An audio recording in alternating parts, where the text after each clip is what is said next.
Good afternoon, and thank you very much for joining us. Our United Kingdom is in the midst of the fastest growth in COVID cases that we've ever known. Previous waves of the pandemic didn't have a single day with more than 100,000 new cases reported. One day last week, we had 200,000 people test positive, and the latest figure today is another 218,000, though that includes some delayed reports. So anyone who thinks our battle with COVID is over, I'm afraid, is profoundly wrong. This is a moment for the utmost caution. But our position today differs from previous waves in two crucial respects. First, we now know that Omicron is milder than previous variants, so while hospital admissions are rising quickly, with over 15,000 COVID patients now in hospital in England alone, this is not yet thankfully translating into the same numbers needing intensive care that we saw in previous waves. Second, thanks to the fantastic national effort to get Britain boosted, we now have a substantial level of protection, higher than any of our European neighbours, with over 34 million boosters administered, including in England, reaching more than 90% of the over 70s and 86% of the over 50s.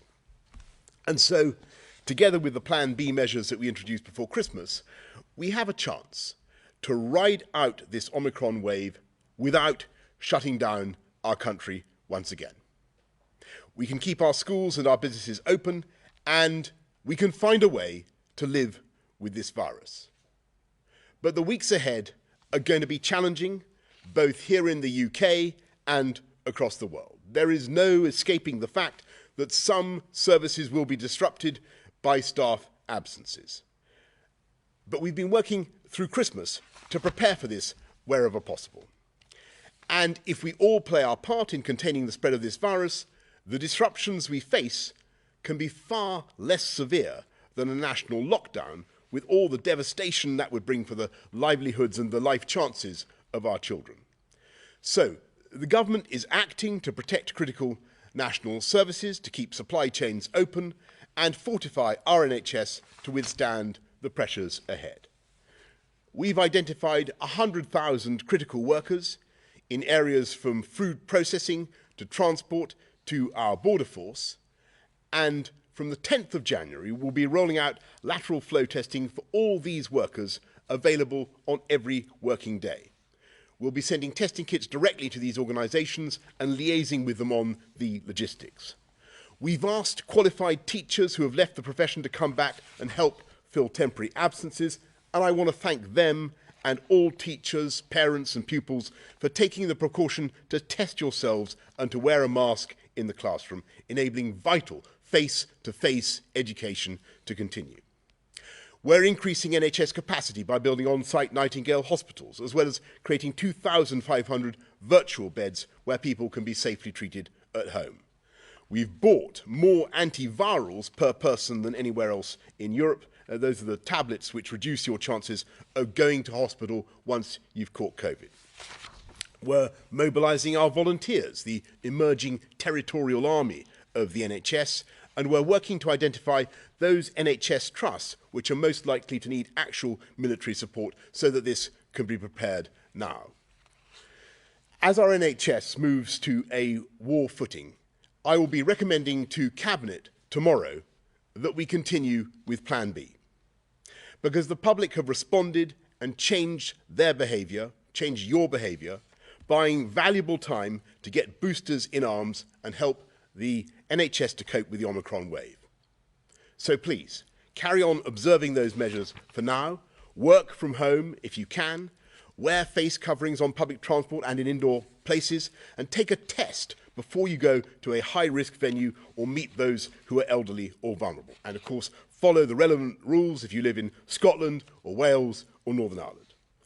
Above all, if you haven't already done so, please get that booster.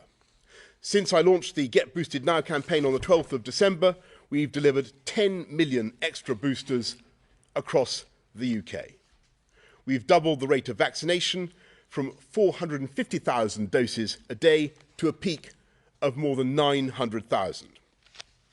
We matched the NHS's previous record day and then beat it again and again, and we met our target of offering a booster to every eligible adult a whole month early. The freedoms we're able to maintain in the teeth of this Omicron wave have been made possible by the number of people getting boosted. And I want to thank again everyone who assisted in this extraordinary national effort over Christmas. Our GPs and their teams, pharmacists, everybody in our fantastic NHS, the thousands of volunteers, the ingenious initiatives of local communities like the one in Redbridge Town Hall, which vaccinated 1,700 people on Christmas Day. And every one of you who has come forward and done your bit by getting jabbed.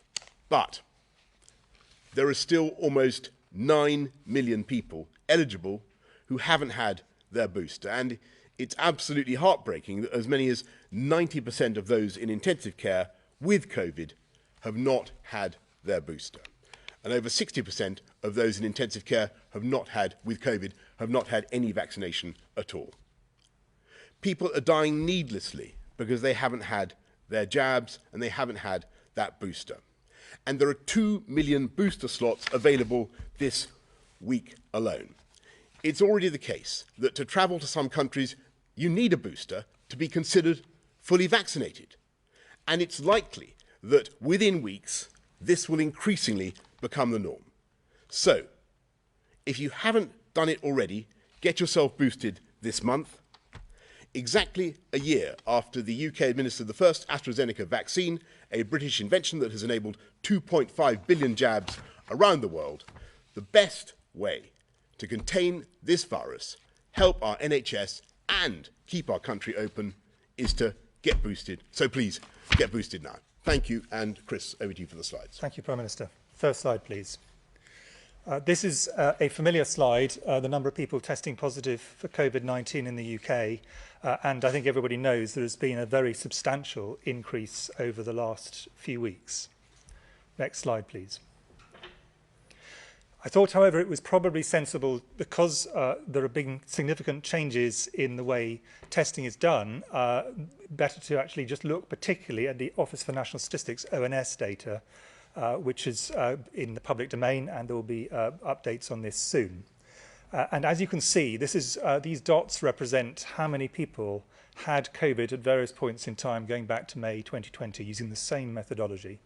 And the extraordinary increase on the far right, where we've now got to the situation where in the last week they have reported 1 in 25 people in England had COVID, more in some areas, around 2 million people in all. And the expectation is those numbers will in fact go up. Next slide, please. As several people have commented, and one of the good things that we've learned since the last time we did a press conference on this is data both from South Africa but also now all around the world, including the UK, demonstrating that there are lower rates of hospitalisation. But lower does not mean there are not hospitalisations. There are significant numbers. And just to give some kind of feel for this, at the moment there are just over 15,000 people in hospital in England. The data here are for the UK and are slightly later in time. If we went back to mid-December, when we were still with the Delta wave, the number in hospital was between 6,000 and 6,500. So a very substantial increase. People are not admitted to hospital in the NHS in winter unless they have a clear need for hospitalisation. And then to compare it to the previous waves, the wave that we had in the early part of 2020 had 18,974 people at the absolute peak. So we are relatively close to that initial peak. The January peak last year was higher. Next slide, please. If we look around the country, we can see obviously quite a variety of different patterns. London has been in advance of the rest of England and indeed other parts of the United Kingdom. The numbers, however, are still going up. There may be some slowing, but they are still going up. And I think the thing which I'd like just to add in terms of the local epidemiology in London is that it does look as if the numbers in younger adults are levelling off or falling, although we need to be quite careful because this is before New Year effects have actually taken effect. But rates in older people look as if they are still going up, and these are the people who are much more likely to be hospitalised. And the thing which is likely to reduce that, to go back to the Prime Minister's point, is the fact that people have got boosted, but that anybody who has not been boosted as eligible really should do so. I think the idea that this is a mild disease as opposed to less likely to be hospitalised, I think is easily demonstrated to be incorrect based on these data. Next slide, please. There's quite a bit of commentary, and I just wanted to put some numbers on this about whether people are primarily in hospital because of COVID or because they have it incidentally. They have another medical problem, but they have COVID on top. There are, of course, people with both. That's been true all the way through the pandemic. The majority of people who are admitted and have COVID will actually have COVID as their primary reason for admission, but obviously there are people who that is also a significant minority where that is not the case. They're in blue, and the orange data are for people who've got a primary diagnosis of COVID. Next slide, please. One thing which we have seen, and which is obviously extremely good news compared to where we were with previous waves, is that the mortality rate does not appear to have risen. The numbers have been artificially low over the last 2 or 3 days because it's a long weekend, and will be artificially high tomorrow. But we are not seeing the surge in mortality that we saw in previous waves. But there will be people, particularly people who are vulnerable for other reasons, because of age or medical conditions, who will sadly die of this. Next slide, please. Turning to the booster and the vaccination campaign, I think there are really two very important positives to highlight.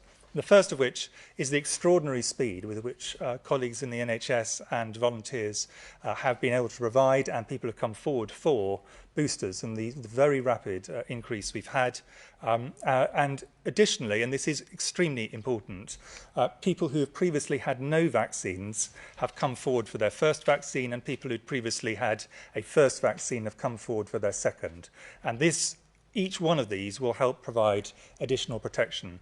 But we now have confidence that the booster provides around 88% overall protection against being hospitalised, and it is likely to be even greater than that for severe disease and mortality.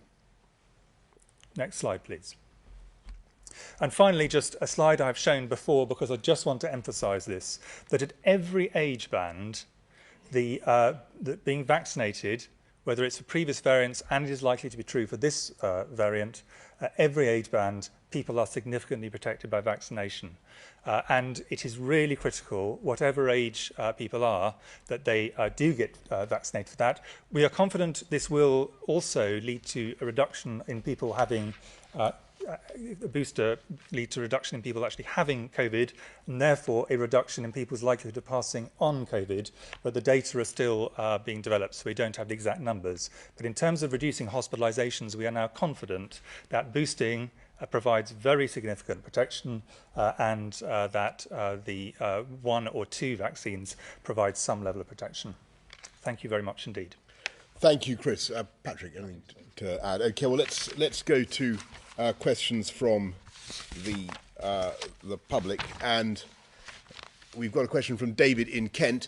Given the government has said it will be guided by the data, what level of daily infections, hospitalisations or deaths will the government implement tougher COVID restrictions? Well, thank you, David. I think that's the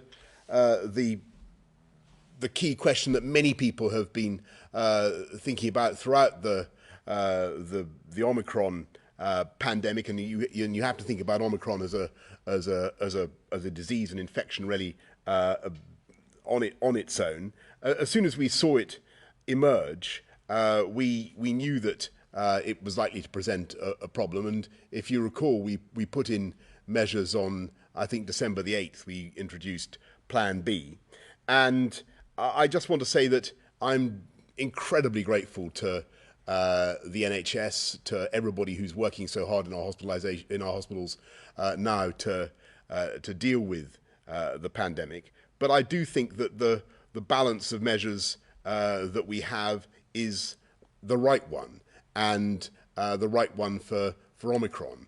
We'll continue to monitor it clearly, but what we're saying is that you've got to stick with Plan B.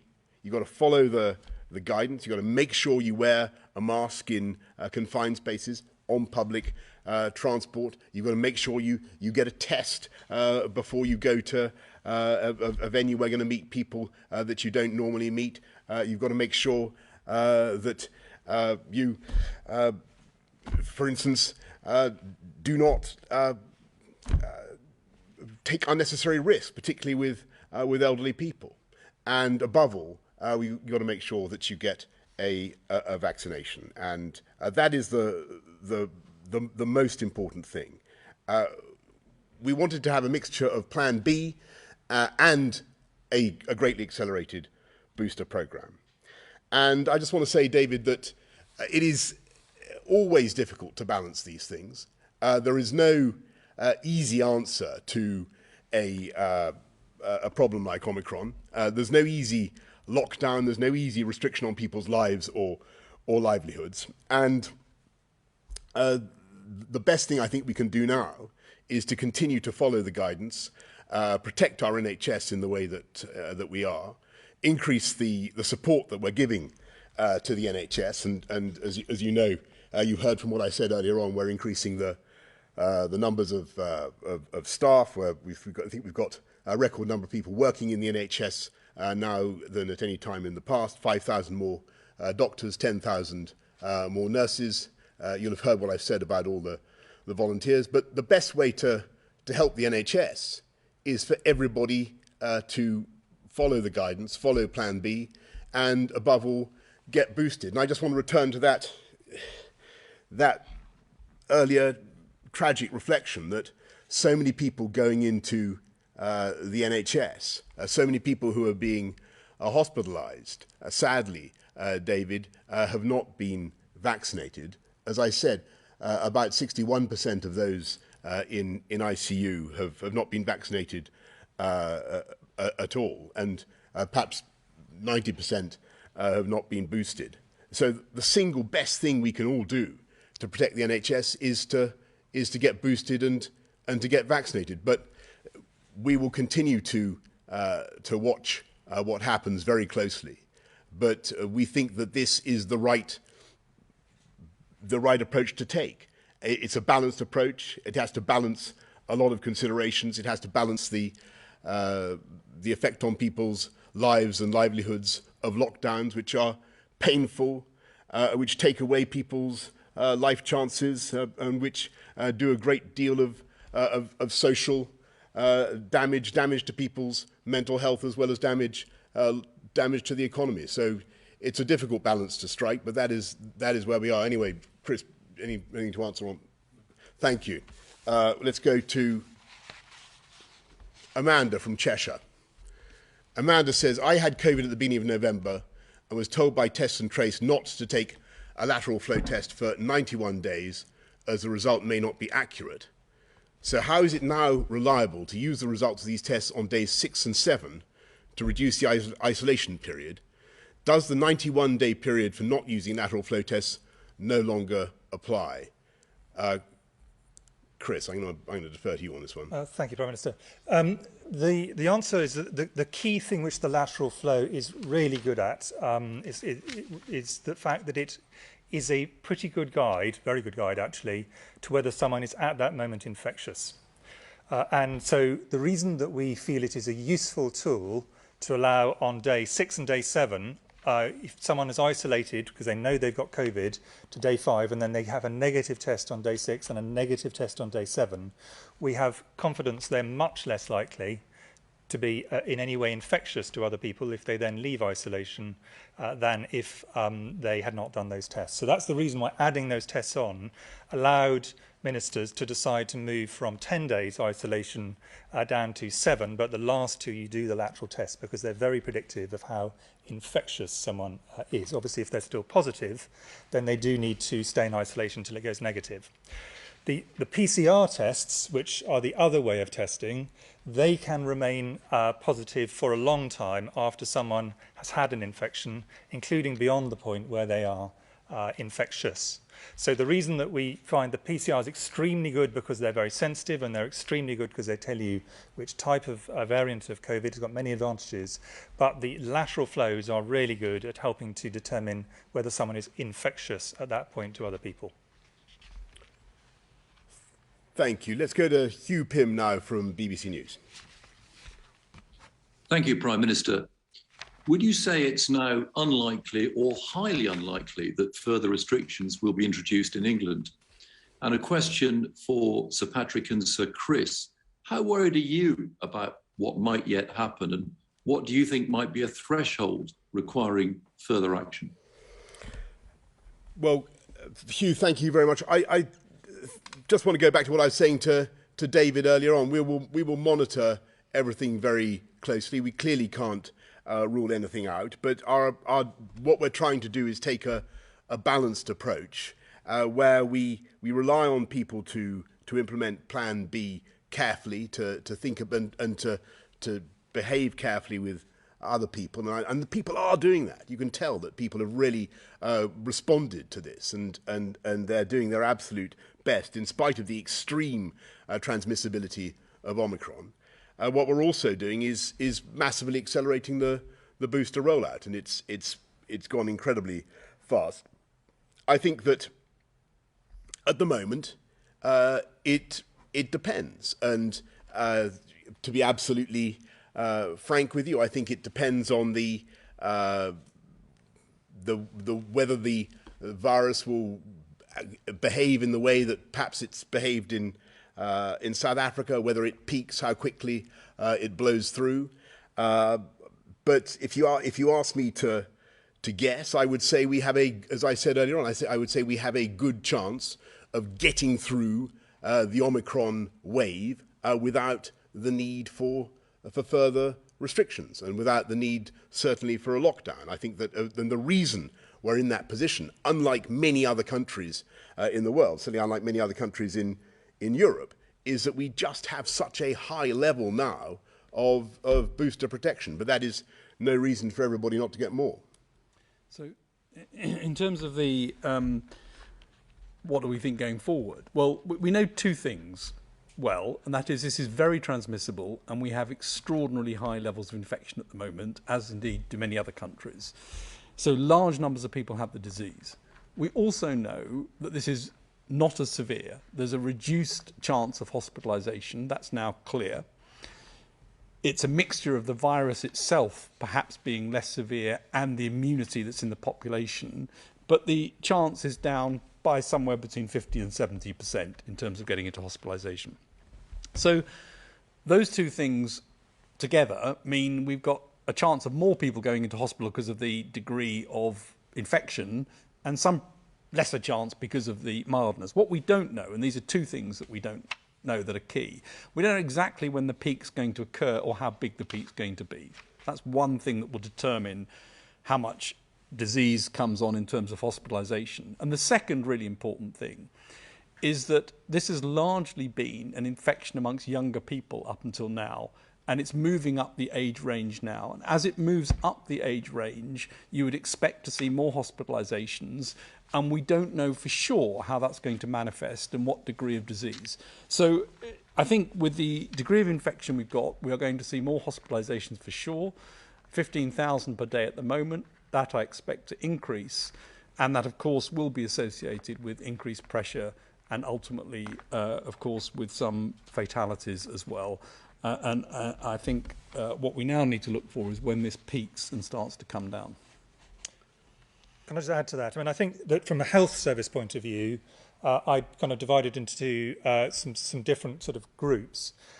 I don't think we think that the ICU pressure is going to be what it was in previous waves, but there is very substantial pressure on the emergency service part, ambulances, A&Es, and my colleagues in the NHS who are in the emergency side are having an extremely difficult time because they've got a simultaneous wave of people coming in with COVID on top of the usual winter pressures, and you've got a wave of people who are off sick because they have got COVID, or indeed for other reasons, but COVID is very substantially contributing to that. As Patrick said, we would expect the peak in younger people to come before the peak in older people, so it may well be that the workforce problems start to decrease before we start to see any decrease in the number of people coming into hospital. In fact, they could still very well still be going up for some time. So I think I would just dissociate those two. And of course, workforce problems also apply to things like people's transport, all the critical services and so on. So I think they will end up in two slightly different places because of this age effect. In terms of threshold, for the NHS, it's less that there is a single threshold and more that little by little, routine and then urgent but not emergency, and then so on, things are rolled back. So it's a little by little the NHS has to retreat to the most urgent things over time. And obviously we hope that that we can still keep urgent but non-emergency services running everywhere, but in every winter there's pressures. In every winter there are times when hospitals have some difficulties. What COVID of course will do is make that considerably more difficult. So it'll be patchy in different areas of the country, it'll be patchy at different points along the epidemic, and it won't reach a threshold, but there will certainly be some hospitals, some areas of the country which will come under very substantial pressure over the next couple of weeks. And again, just to build on something that we said at the outset, when you could see how transmissible Omicron was, there are three things really that cause the big worry. Hospitalisations as a key thing to keep an eye on, staff absences as a second, and that things like the testing infrastructure become incredibly stretched as you get to these very high numbers and therefore become difficult to operationalise. Thanks very much, Hugh. Emily Morgan of ITV. Thank you. Prime Minister, you say that we have a chance to ride this wave out without having extra restrictions, but isn't the cost of that patient care? Are you absolutely confident that all patients will be cared for safely in the coming weeks? Thanks, Emily. Well, of course, I want to thank the NHS for what they're doing. They're doing an amazing job. And yes, and as I've said before, I know that they are now, as Chris and Patrick have also said, the NHS is now under a lot of pressure. But I'm also confident that we can get through it. And what we're doing is supporting the NHS in any way that we can, and we will continue to do that. But what we need to do is to remember a few things. First of all, lockdowns, further restrictions are not cost-free. They're not cost-free for lives, for livelihoods, for life chances, closing schools. These are very, very difficult things to do and have long-term consequences.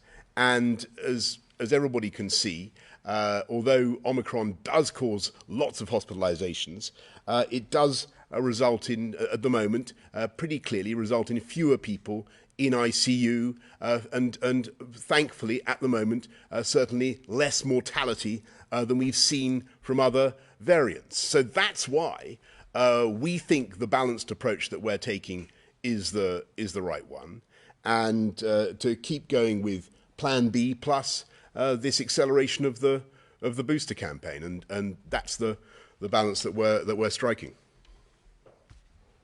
Thanks, Emily. Ben Kentish, LBC. Thank you, Prime Minister. Two questions to you, if I may. Firstly, your winter plan for tackling COVID says the government is committed to doing whatever it takes to prevent the NHS from being overwhelmed. But as beds fill up and 1 in 10 staff are off sick, operations are cancelled and more trusts declare critical incidents, isn't the NHS already overwhelmed and you're not doing very much at all to stop it? And secondly, if I could, on the issue of staff absences that you've touched on, at LBC, we've been hearing about lots of NHS workers who say that even now they haven't been given the FFP3 grade medical masks to protect them from COVID. Others say they can't access lateral flow tests to prevent them having to isolate. What would your response to them be? And if I could just ask Professor Whitty, Sir Chris, very quickly, how frustrated are you as a medic, Sir Chris, about the number of beds that are being taken up by people who have rejected the offer of a vaccine? Thank you. Thanks very much, Ben. Well, look, so on your point about FFP3 masks and lateral flow tests. I will take that up. But we're doing everything we can to make sure that the NHS is supplied with all the PPE that they need. And generally speaking, there's been a heroic effort to get people what they are. I'll perhaps ask Chris to comment on that in a minute. But on your basic point, Ben, about is the NHS overwhelmed? Well, look, I mean, the numbers are high. The numbers of people going into hospital right now are high. That's clear. And there are 15,000 currently in COVID patients in the NHS in England. Those, as you'll have heard from Chris, not all of those are there wholly and entirely because of COVID. Some of them, perhaps 25-30%, have contracted nosocomial infections. So you've got to think about that factor.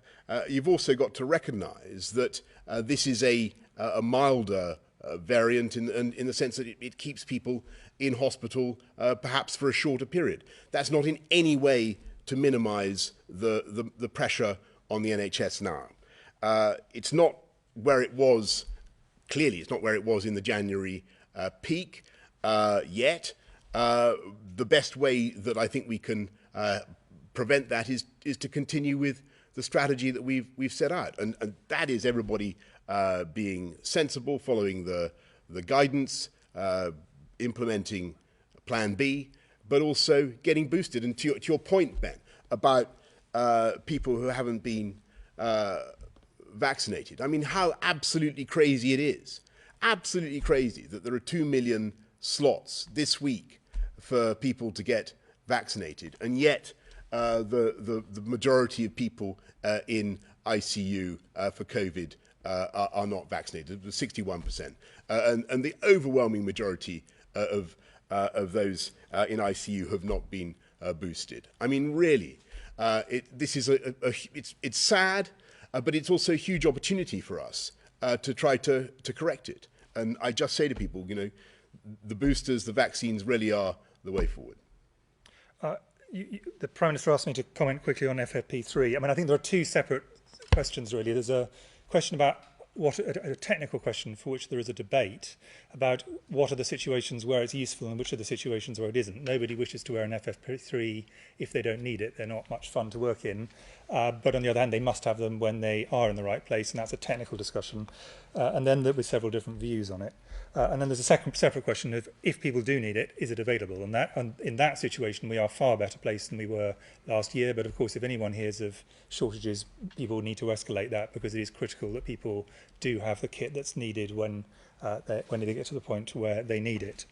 On the one you asked me about, would I get frustrated with the word you think? I would say my experience of having talked to people in that situation is I'm rather saddened, because the great majority of them, they're not anti-vaxxers in the ordinary sense with sort of really weird ideas, but essentially there are three questions people want to know an answer to. They want to know, is this disease important enough to be vaccinated against? And I can say very clearly, the fact they're in hospital means pretty clearly this is a serious disease. This is still a serious disease. The second question is, do the vaccines work? Well, we're very confident the vaccines work.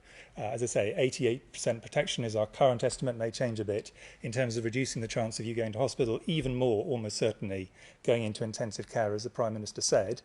And then the third thing, and this is where the misinformation there is around on the internet, a lot of it deliberately placed, is a problem, is they worry about side effects, and that's understandable, and it is the job of health professionals not to get frustrated by that, but simply to say, look, let's go through all of your questions properly and systematically and say, which ones are fair and which ones, and as in many cases, are really completely untrue but have been put into the public domain, often deliberately to scare people. So insofar as I'm frustrated, it's simply people deliberately trying to scare fellow citizens away from getting something which is going to be potentially life-saving for them, certainly stop them getting a hospital admission and protect people around them. The final thing people, of course, then want is convenience. And that's what the booster programme has allowed, is a massive expansion of our capacity. And if people have not yet had a vaccine at all, now is a very good time to get it. There's a lot of capacity, and we really would like to use it, whether it's first, second or third doses that people are needing. Thank you, Ben. Rowena Mason, Guardian. To the Prime Minister, what is your definition of the NHS becoming overwhelmed? And is this still your guiding principle that you would bring in restrictions if the NHS is at that point? Because a lot of people working in the health service feel that that's been reached already. And to the Chief Scientific Officer and Chief Medical Officer, do you agree with Andrew Pollard of the JCVI that we can't keep on getting booster jabs every 6 months, that it's unsustainable for that to just keep happening forevermore?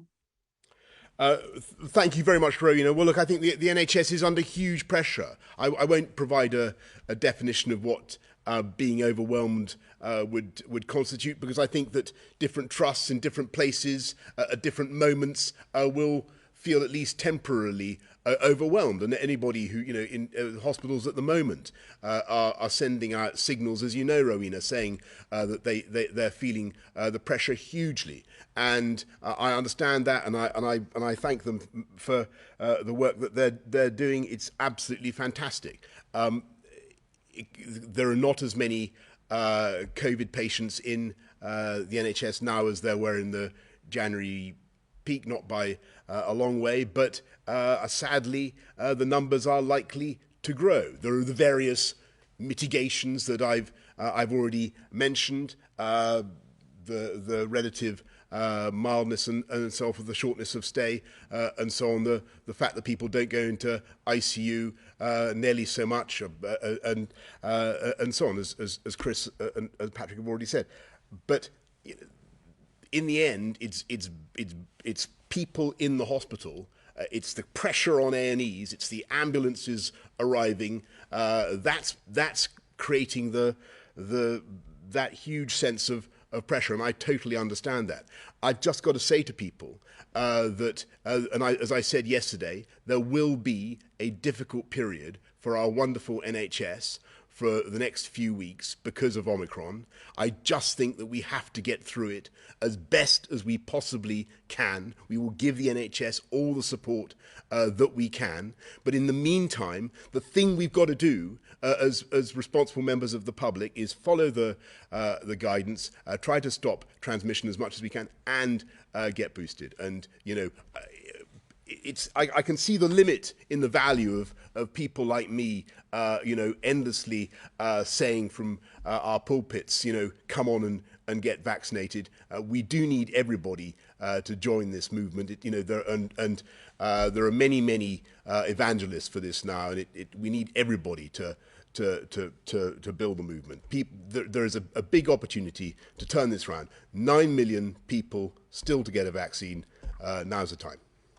In terms of the vaccine question, what's the good news is that as you get vaccinated more, the immune system broadens its response so that it covers more variants. So the immune system tends to get broader as you get more exposed to infection or you get vaccinated.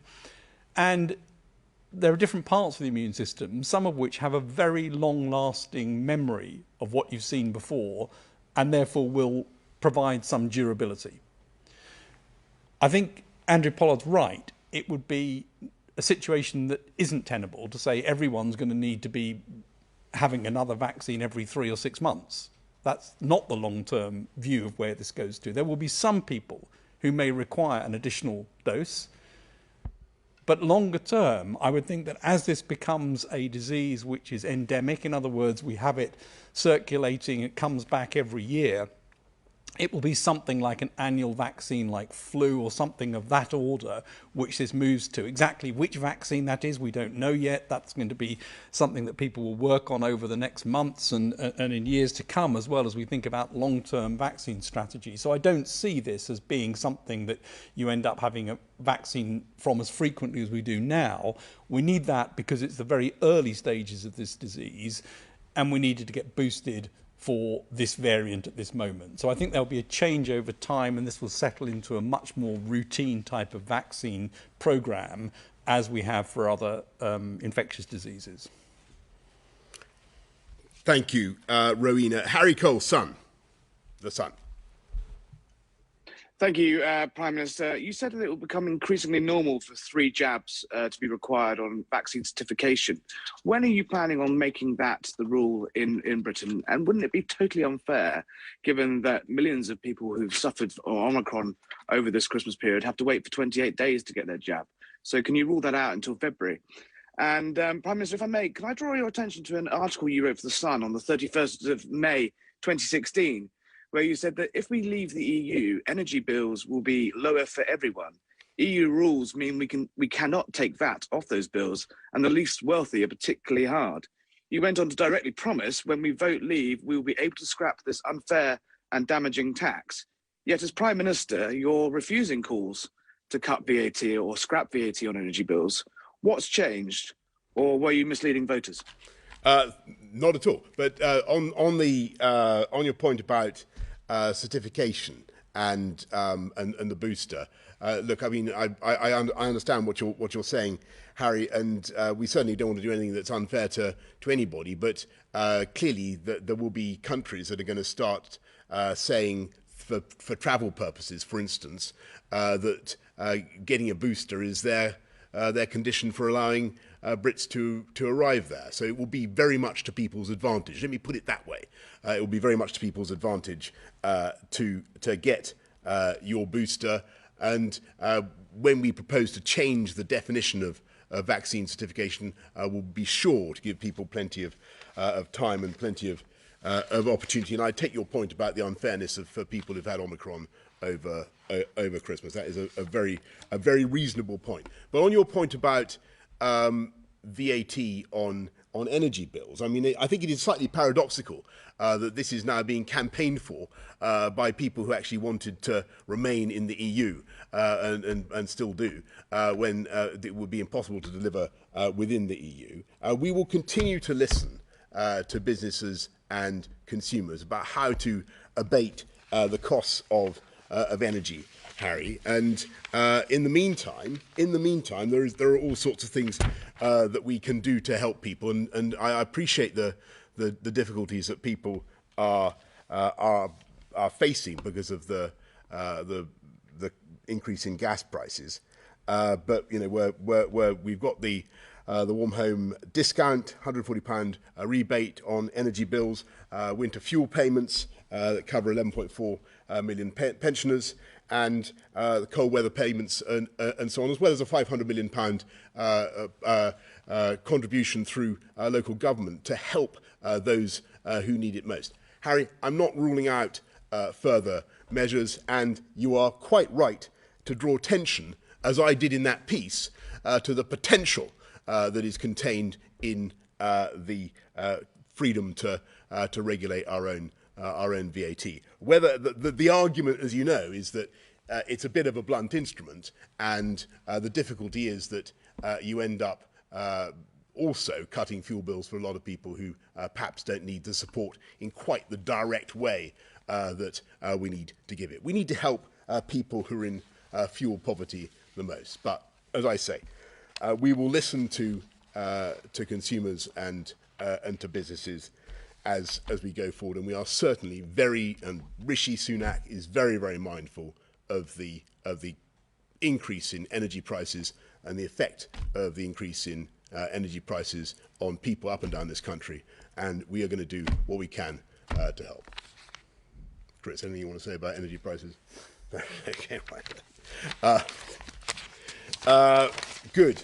Who is next? We got one more to go. It's Nick Cecil of The Standard. Thank you. First, to the Prime Minister and to Sir Chris. Given the COVID situation in London and the fact that so many central London businesses have been so hard hit by the Plan B measures and Omicron concerns, what is your message to people about returning to use pubs, restaurants and clubs in central London?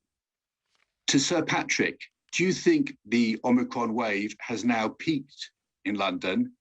And if so, given the evidence from South Africa, how quickly could cases fall? And finally, Prime Minister, as a former Mayor of London, will you push for a long-term sustainable funding deal for Transport for London to help the city to recover? Chris, who's doing COVID in London? Chris. Well, I think we both are in different ways. Should you mind to go first? Yeah, you go. In terms of a message, I'm going to answer that rather indirectly, and that is that the reason that so until we've actually had the peak in the most vulnerable, that is the people who are most likely to go to hospital, any measures that are taken that help pull the peak down, slow it down, are beneficial in terms of reducing the height of the wave, and that is having an effect on businesses, on homes, and above all on the NHS and people's healths. So people have been incredibly responsive, and I think we should all be incredibly grateful for the way people have responded to the fact that there is a need.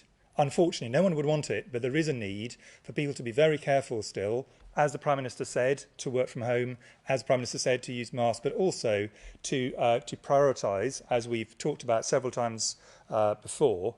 The response to that is one of the reasons why the rates have not gone up even faster and even further. Obviously, hopefully, there will come a point in the not too distant future when the rates are coming down, and that's the point at which I think these kind of things are much easier to address. But before we've reached the peak in the most vulnerable people, I think we need to keep the messaging really, really steady on this. Shall I build on that for the second question? Go on. So in terms of has it reached a peak in London, the answer is there is no evidence it's clearly reached a peak. And whilst it may be the case that in the younger age groups, this is flattening off or possibly even beginning to come down, not least because they had such a big wave of infection, that is not true in the older age groups. It's still going up in the older age groups. So I think it would be very wrong, and Chris has alluded to this, to suggest that there's a peak which means it's all over in London. It may well be flattening in some of the younger age groups, but it's in the older age groups where we have the biggest risk of this turning into hospitalisation and severe complications, and that is definitely not the case yet. So we need to keep watching. We don't know when the peak's going to occur or how big it's going to be, but we need to see it happen in all the age groups, not just call it when one age group looks as though it's turning.